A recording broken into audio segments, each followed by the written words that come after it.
Good evening and God bless you, everybody. We're so grateful to God for you and thank you for joining us this evening. We are blessed with a special treat. No, you do not need to change your glasses. You do not have double vision, and this is not the double mid twins. We're so grateful to have my dad on with us tonight.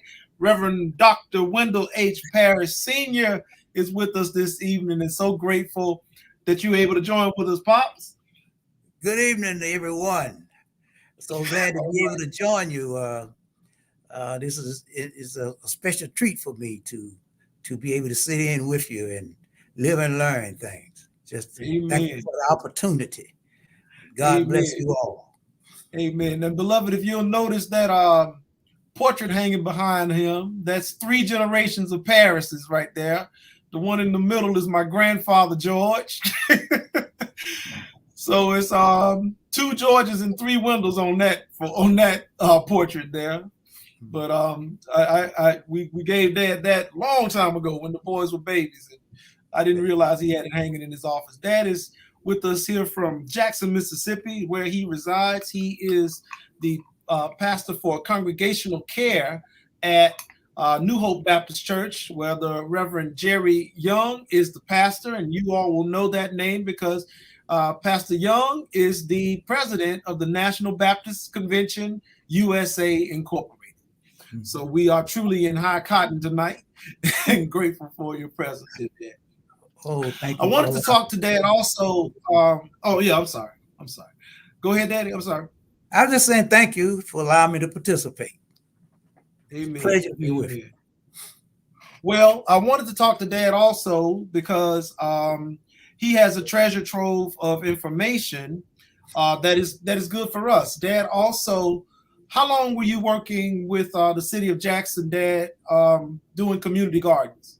I'd say approximately 8 years. 8 years, two administrations. The first one with the first black mayor was Harvey Johnson, and all through during his administration, and then into the administration of the late Chokwe Lumumba Sr.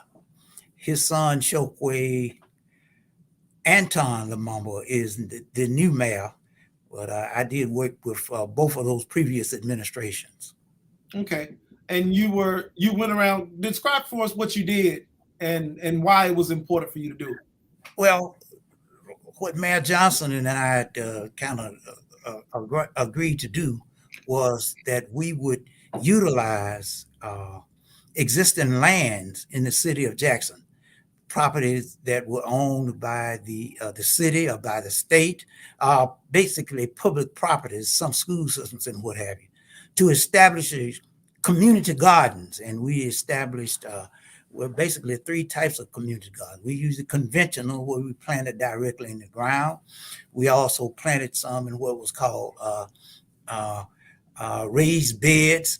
And we introduced to this community a novel approach called plastic culture production, where we grew on a plastic layer with a drip irrigation system. And those systems that enhanced production, especially plastic culture, allowed you to double, sometimes even triple your yield. So that was good that we got an increased yield.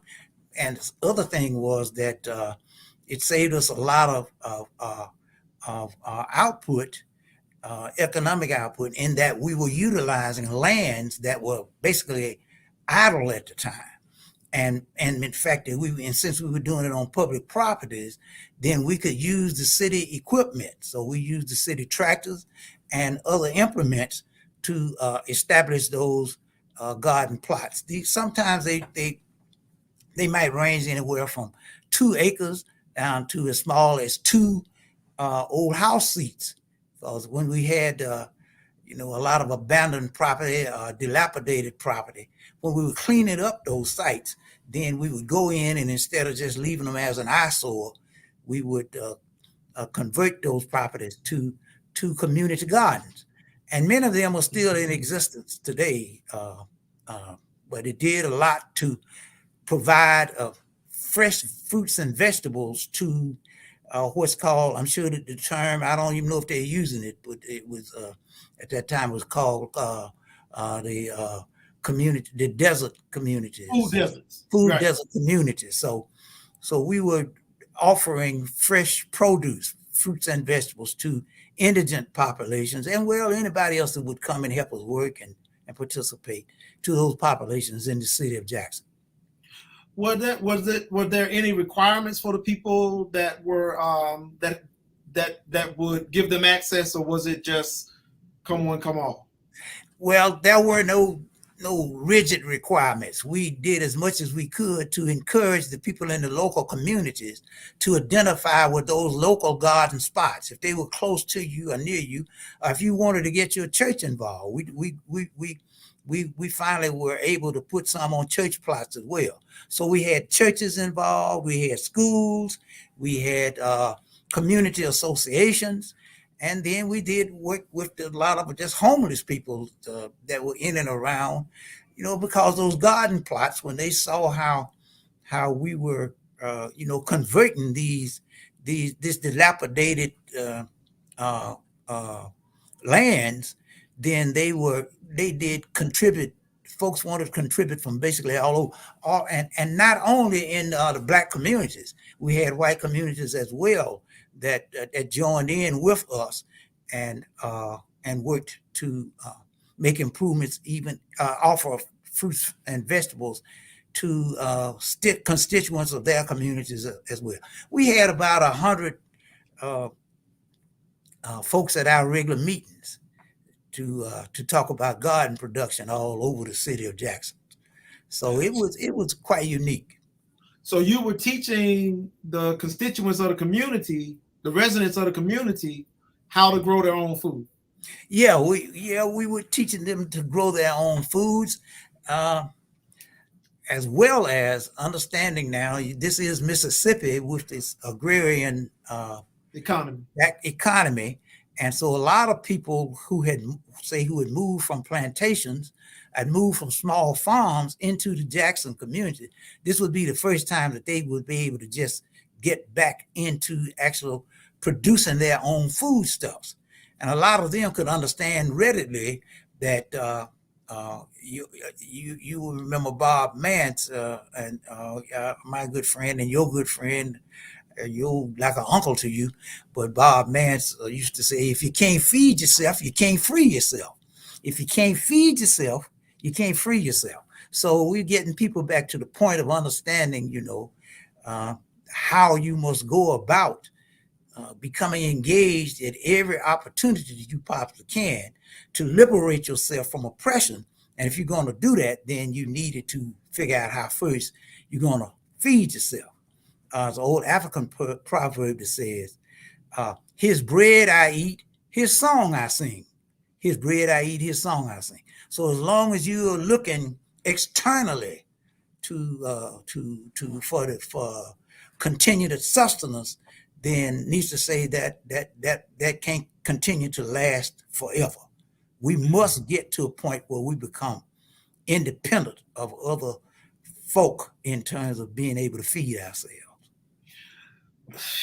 Okay, so much food for fodder right there. I really want to let me take a shift, and we'll come back more to talking about the impact of the gardens themselves, because you did this all over the city of Jackson, right? Oh yes, so, we did from Tougaloo, basically, which is on the north side, North Jackson, all the way down to the furthest portions of what's called South Jackson. Did you do one on Tougaloo's campus, Daddy? Tougaloo College, which is an HBCU that's in Jackson. Yes, the HBCU. We didn't do one on the campus, but we did one in collaboration with the students of Tougaloo. We had Tougaloo College folks engaged with us, as well as we had Jackson State University student and faculty engaged with us in developing these gardens. So it was a pretty good community effort. A lot of churches were involved. New Hope here, we had two. We had two gardens. We had what's called a hoop house, and we also had a conventional a garden. And You're gonna have to so, define hoop and house because you're talking to a church. They think you're talking about preaching. So what you mean oh by man, hoop house? a hoop house is really uh,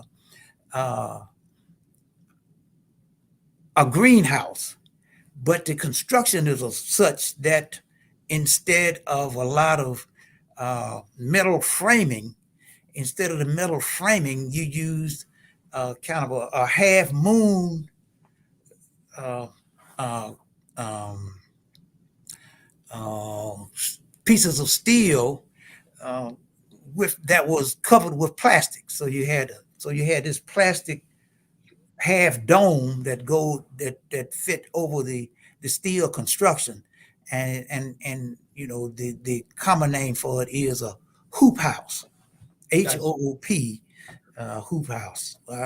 Some preachers may need to think about that in terms. If they hoop from a hoop house, then you'll be free that much faster. All right. Well, Not only you feeding your body, you also feeding your soul. so it's soul food all around. Soul food all around. I like that. But I did want to ask though. You brought up Bob Mance. Bob Mance is one of Dad's oldest friends who unfortunately passed. I guess it's going on about more than a decade now. Yeah. But Bob was a very big in the civil rights movement in Alabama. He and his wife Joanne were incredible. They were both in SNCC with you, right, Daddy? Right.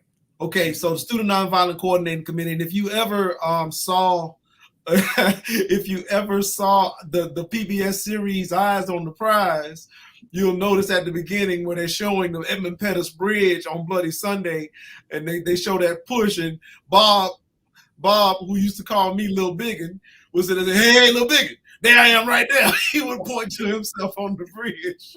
And Dad and my uncle were also there at Bloody Sunday, and were helping with, then actually had to help get John Lewis off the bridge after he was very seriously injured there. Yeah. But I wanted to raise that up because Dad has a very pronounced history in the civil rights movement in the states of Alabama, Mississippi, and Georgia. But I'm wondering how your work with combating the food deserts and combating the how your work with combating the food deserts and and developing the community gardens, does that tie in at all with your work in the civil rights movement? Oh, most definitely, because once we were, got pretty well anchored into getting our voting rights and being able to actually take some political control of communities, then the age-old question, though, in terms of our economics, has to be addressed. The staff of the Federation of Southern Cooperatives, which was an outgrowth of several of the, basically all of this major civil rights organizations, worked in some form or fashion in the establishment of the Federation of Southern Cooperatives. But we recognized just getting the right to vote was not all sufficient. We needed to be able to impact basically the 5 areas that were identified back at the Port Royal experiment. The Port Royal experiment that took place in 1861 and 1862 in Savannah, Georgia, when General Sherman, in his march to the sea, the Union Army taking that control, and all of the black people flocking, all of the slaves at the time we call flocking to the Union Army lines. And when they got down to the coast of South Carolina and Georgia, then here were all of these people, and the Union Army didn't know what to do with them. So General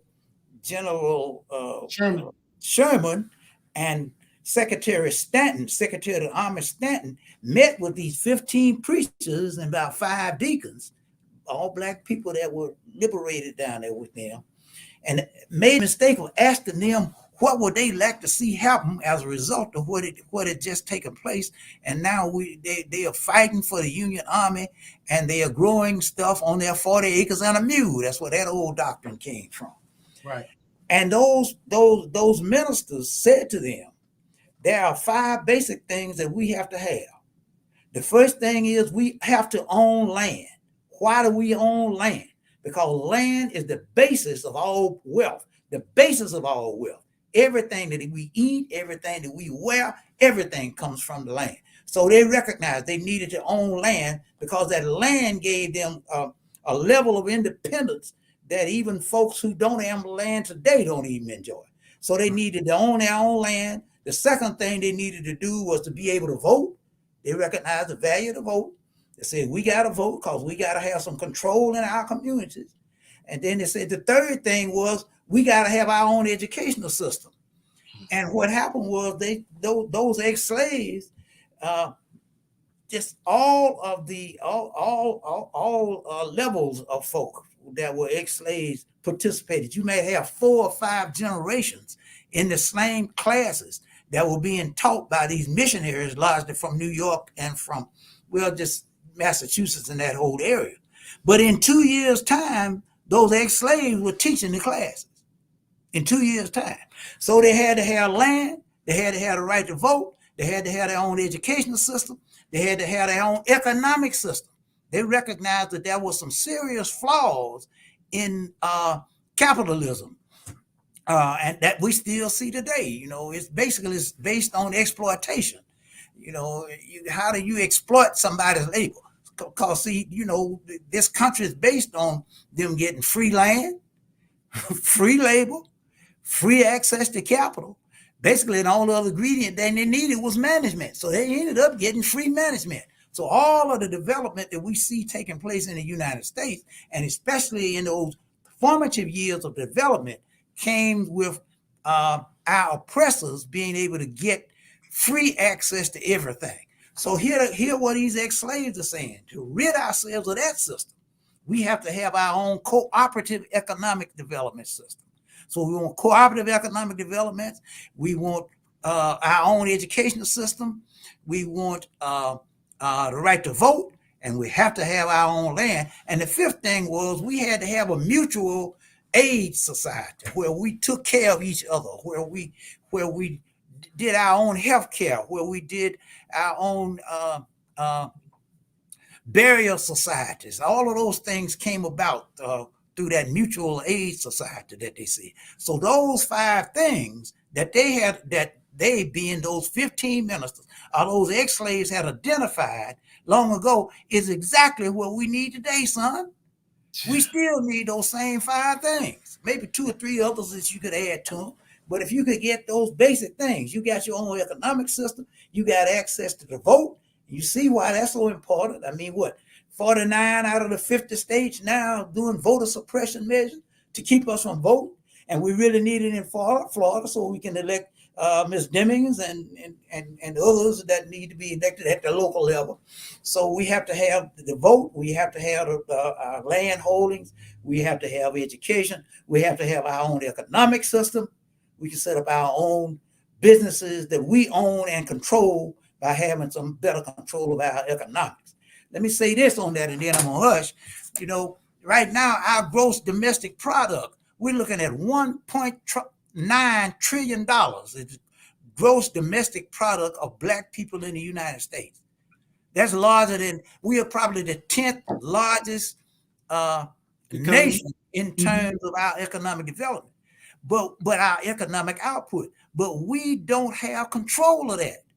And until we figure out ways that pragmatic ways, son, not a whole lot of theory, but how do we practically come to the point of realizing there are things that we have to do in our communities that's going to allow us to move toward freedom, and not and you know that and that is what's missing right now with us in our, what J.L. Chestnut would call our march toward the never land of freedom.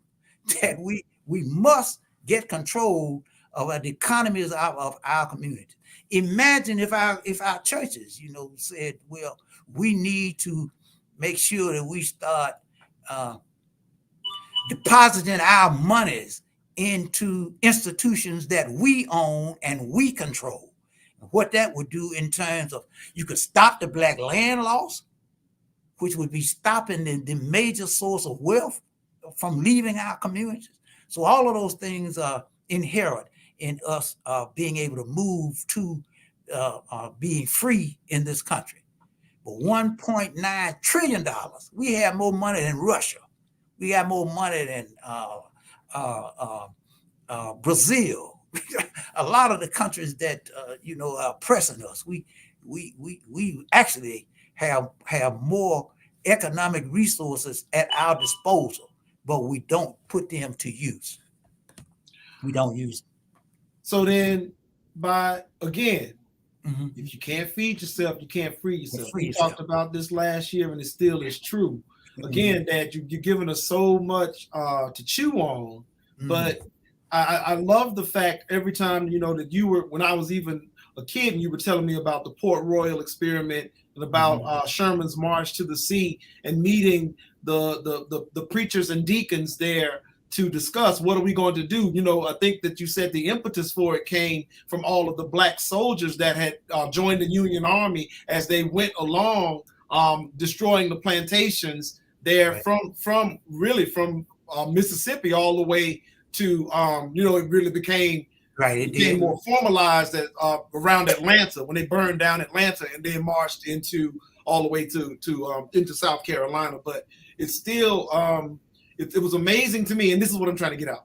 It's amazing to me that our people, our ancestors, had such mother's wit and such intelligence without formal training. They did not have, I'm sorry, I used that word, and that's actually a derogatory term, because animals are trained and human beings are educated. And so when we talk, that's why our schools were called training schools, because they considered us to be less than human. So everybody else went to middle school, junior high school, but we went to training school.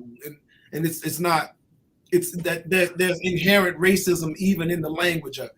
But what I want to tease out is that our folks had less access to education, but more understanding of the systems, and less access to education, but a greater understanding of cooperative need.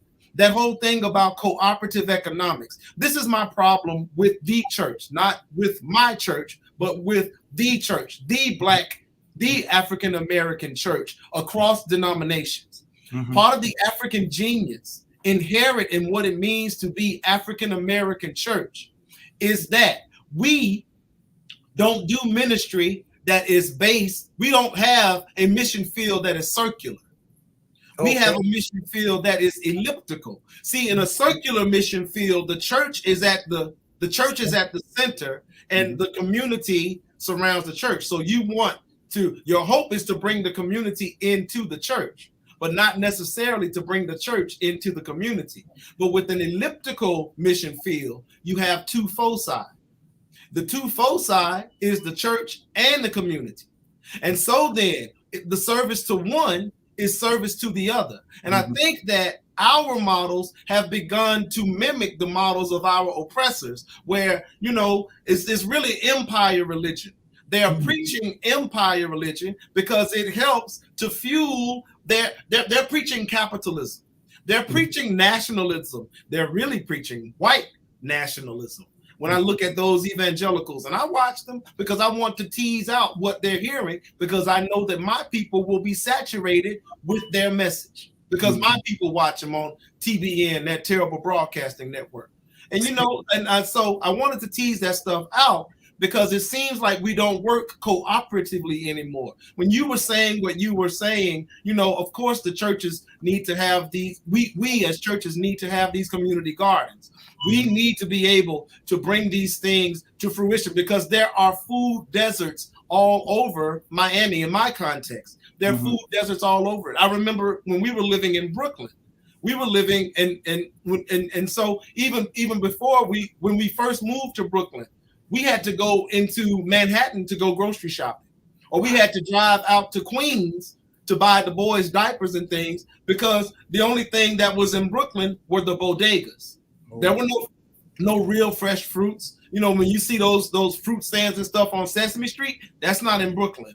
That's not. So then our people didn't have access to fresh food, and if you don't have access to fresh food, it's going to affect your health, and it's going to affect your mind. So it's so important that our folks have access to fresh food, and because it's really important to do that type of sustenance farming where you buy, I forget what it's called. You can help me. You buy local, local farming, so that you're able to track or trace if, like, you get listeria breakouts or you get Ebola breakouts. All of that stuff is easy because all of the farms from which that you getting your food that are sourcing your stores in the community are local to you.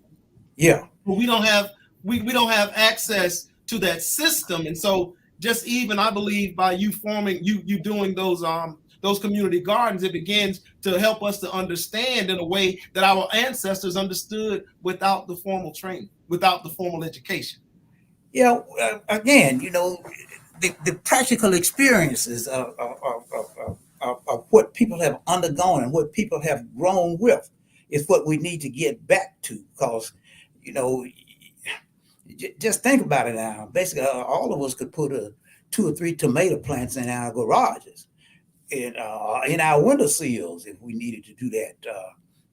But start to doing something where we're saying we are contributing in a positive manner to the resolving of the issues that we face relative to our dependence here in it.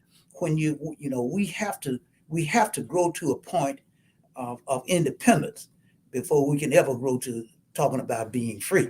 So, we give a lot of lip service to it, but how do we actually put it in place in some practical step-by-step approaches that allow us to take control of the communities that we live in? Folks saying we ought, like you say, we ought to have our own grocery stores. But since that's a foreign concept to us, we don't start with grocery stores. Let's start with building what's called buying clubs. Every church can have a buying club where we buy, we can handle all types of fresh produce because you're going to do it all on one day. But that church would determine when you're going to, you send out a list of things, maybe 25 or 30 items that you're going to buy. And you're making every effort now to buy wholesale. Or you're buying at on sale prices.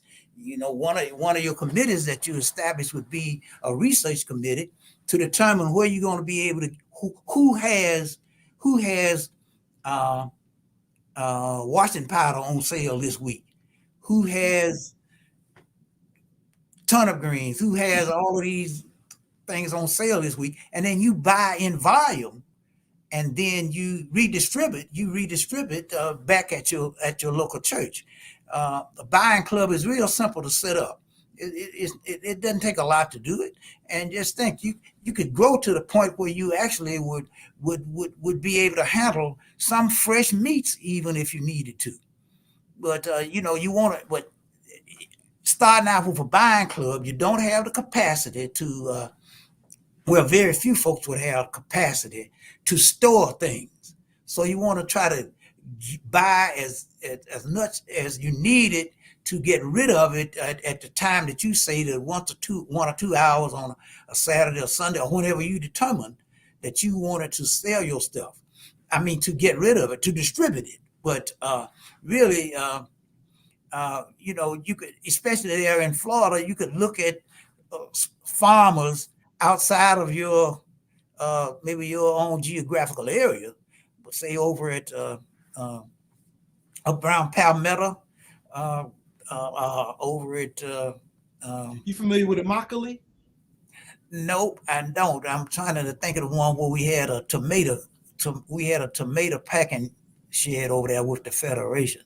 But anyway, you'll find out. Look at those areas where churches can contract with those growers for a certain percentage, or maybe even them having growing whole crops that would be consumed by maybe not just by Mount Tabor, but also sister churches, not denominational stuff. They don't have to be Baptist. Just whoever will join in and understand the significance of us moving to taking control of our communities and controlling the food supply. Because it is, those farmers will be eating out of their own fields. And see, right now we're getting stuff shipped to us where we don't know where it comes from. I mean, maybe even Florida's probably guilty, I'm sure. But the California and South Texas, they're bringing stuff in from a lot of South American countries. Those folks still spraying it with DDT. It's been out loud of 25 or 30 years. But what do they care? Is that Agent Orange? Well, it's kin to Agent Orange. It's chlorinated hydrocarbons. But we don't know what it is that we eat. The United States government says 75% of the hamburger that you import must be beef. So what's the other 25%? And I'm saying that's coming to us on a daily basis. Daddy, you said that too fast. Go back. You say 75% of your hamburger. 75% of the hamburger must be beef. They don't say what the other 25% must be. So it could, they do that grinding up the bone stuff. It must be meat. So they put a lot of crushed bone. They put a lot of any kind of filler, probably soybean. Let's hope it's soybean. But we don't know. So we need to know what it is that we are consuming. Right. And the way that you get a chance to really have some input on what's consuming, that you be able to determine where you're buying from. And you be able to, they sell a tomato you can hold over your head and drop it to the floor and it won't squish. It just bounces like a ball. Why? Because they're looking for a tomato that ships easily. They don't care how the tomato tastes. They don't care what nutritive value it has. We lack a purple top turnip green. Black people all across the South, we eat a purple top turnip green. But they don't you go to get that Ziploc bag of turnip greens in the grocery store. You don't know what you're getting. You don't even know if it's a turnip green. They're just selling it as a turnip green. So I'm saying we be able to take control of that and move back to involve those institutions where we have a modicum of control in what it is we're doing, starting with the church.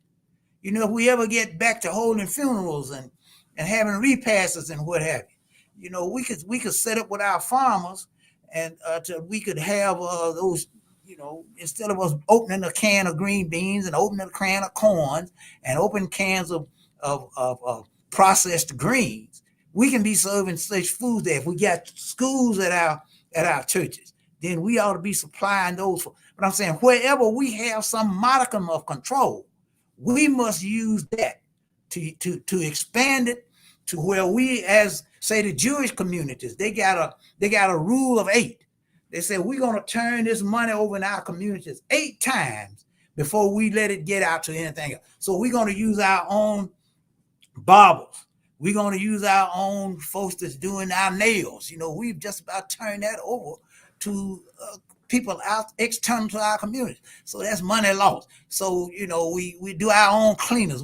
Those things that are necessities of a necessity in our community, we just start with that to be able to begin to look at how we're going to turn those resources over around in our community, kind of like a dynamic, a tornado, hopefully, to generate new types of development that, again, we own and we control. We own and control. And so I'm in another conversation that we had, we talked about what institutions are under our control. So you mentioned the churches. Churches is actually the oldest African-American institution, regardless of denomination. It's the oldest African-American extant African-American institution, which means still existing. Right. African-American institution. Then now we have, of course, the HBCUs. Right. We have, churches, schools, HBC colleges. Mm-hmm. We have a lot of school systems under our control. Exactly. We have now a lot of Black businesses under our control. Of course, the primary Black businesses used to be morticians and hairdressers, and that was during the time of segregation, Jim Crow era, because you couldn't go to anybody but the black people to do that, which is why Booker T. Washington made sure that there was a hospital on Tuskegee's campus, because there was no place for people in Southeast Alabama, black people in Southeast Alabama, to go to the doctor. Right. So get top quality. Go ahead. Right, without and it's such a shame that what happened during the experiment, but that was at the VA, not on the campus. But still, we've got to start with our institutions and start working cooperatively to bring about these things. I'm gonna tell you what I want if I had my druthers. We're talking about food insecurity for the most part, but it's larger than food insecurity because there is a system at play and I don't want to just think about this nebulous enemy, that nobody can touch. It's like ether, No, it's not like that. There are we can trace it. We can trace it even if we can't track it. We can see the effects of it even if we can't see that it's happening. See when it's happening and how. And so what we're seeing is that our people are the ones that are constantly suffering from food insecurities. Our people are the ones, and I'm not just talking about African Americans. I'm talking about across the African diaspora in the United States. Our people are the ones that consistently, and unfortunately, it's women with children. Black women with children are truly the face of poverty. So we've got to start, as institutions, start thinking about how do we begin to change this. One of my professors in college, Dr. John Price, said that and Dr. John Price taught us music. Right? He taught music. Dr. Price, and he played. He was one of the he played accompaniment for the university choir that I was in. Dr. Price told us the worst thing that happened to the Black economy was integration, because then we valued goods and services outside of our community more than we valued the goods and services within our communities. He made an example of how integration pretty much killed the Black hotel industry. And we can see how, and so here we go. Still, their water is wetter than ours. If you want to be high class, you have to go where they go. If you want to be high class, you have to go to their schools. We just got this type of that whole thing that you said about the Jewish community turning over the dollar 8 times before it leaves the community. We don't have that in place, but we have the gross domestic product to enrich ourselves. Right, we do, and your generation has to take that to extend it as far as we possibly can. Like you say, we do have. It's not that we are absolutely without resources. We just have to be able to corral the resources to make sure that they're utilized in a manner that makes the most positive sense for the development of our local people. We have to get rid of that Willie Lynch law. It's not a theory, it's a law. Willie Lynch said, all we need to do is to teach them to divide themselves. And we teach them for 25 years, they'll divide themselves for at least 300 years, and more than likely they'll divide themselves forever. Well, we have to call a halt to the Willie Lynch law. We have to do that. That's not going to happen until we decide. We are not going to continue to be divided based on the size of our feet, the circumference of the texture of our hair, whatever they have used to divide us. We have to come back together to make sure that we use that to bring us back to some sense of who we are as a people and how we must unify. Everybody else does it. We're the only ones who look into folks outside of our community to educate our folks to you don't. Bob Mans used to say, you don't see too many Chinese eating at a Black folks restaurant. They don't do that. They're gonna eat at their own first. So we have to start developing that own mentality.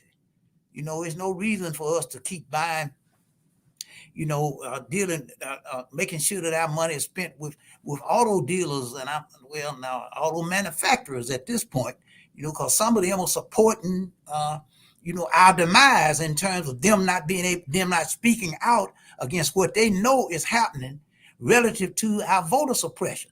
So we have to hold them accountable. We have to say we're not going to drink a certain type of beverage until you come out and say clearly that you are opposed to taking away the voting rights of Black people in the area where you live. And if suppose you did, all over you would have that. That's what has to happen. But the church has to be the one to take the lead in doing that. We can't depend on other entities in the community, because the church is ours. We own that church. And so we can say some things that other folks are not able to say or do, because we have that level of independence. Now, Dad, we're over our time, and my production crew is telling me that we're over our time. I know you got to go, but I do want you to talk about just real quickly, as quickly as you can. Tell us about what churches should do to help with these gardens, these community gardens, and how. I remember you've said before that every church should have one. Tell us how churches can help and what that impact could be. All right. I say that every Black church in this country ought to have a garden and ought to start looking at, getting access to land. If you don't buy it, you're going to set up some arrangement with Black land owners to do 2 or 3 things. One would be to provide that food stuff for yourself. The other thing would be to preserve that Black land loss. So we have to do that. All right. Then the church needs to be engaged in looking at how we establish those institutions where we can deposit our monies. Whether suppose you got 100 churches paying $100 a month. How much money would you get? To a credit union or something like that? Yeah, just whatever entity that you set up that you want to establish. The credit union, because of the model, because it is people loaning money to themselves, people paying themselves. It is established based on the fact that it fits a need, and you're helping people to supplying people with needs, and other than your emphasis being on how to make money. We could stop all of this payday lending going on in our communities if we were to establish our. And that I got a thing in the mail the day before yesterday. They had to admit that they're charging around 41 or 42% interest on those payday loans. So we have to be able to address payday lending, because that's big in all of our communities. Well, our churches, we set up our own lending institutions and be able to stop that just total ripoff of our communities by these folks who live outside of our community. So we could address payday lending. We could get to the point where we were setting out, hey, the Southern Baptists, they finance all of their church buildings. They don't build a church, huh? You don't build a church, you gonna finance it through our lending institution. Well, yeah, we got to be heading in that direction.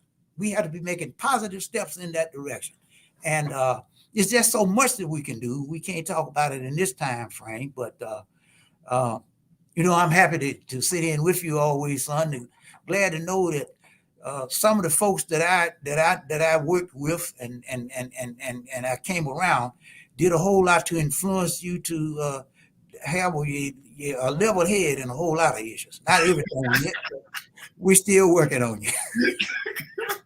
Please be patient with me.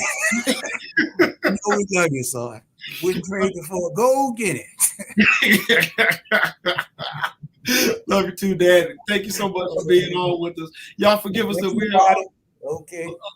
We're a little bit over our time, but thank you all so much. Dad has to go teach a Bible study, and we have to go and get ready for our revival. We are blessed this evening. We've had some wonderful revivalists for our 121st anniversary, and we're blessed this evening to have Reverend Martez Whipple, who is the pastor of Mount Nebo of South Miami. He's going to be here shortly. He better be here shortly. We're grateful to God for him. And Dad, thank you so much. There's so much that we could talk about. So thankful for your time. I know you've got to run. So God bless everybody. And please join us this evening at 7:00 for our virtual worship. Amen. So this pandemic lift, I'm coming to see you, son. All right. Yes, sir. Yes, sir. Okay. Take care, everybody. Yes, Be safe. God bless. God bless you too.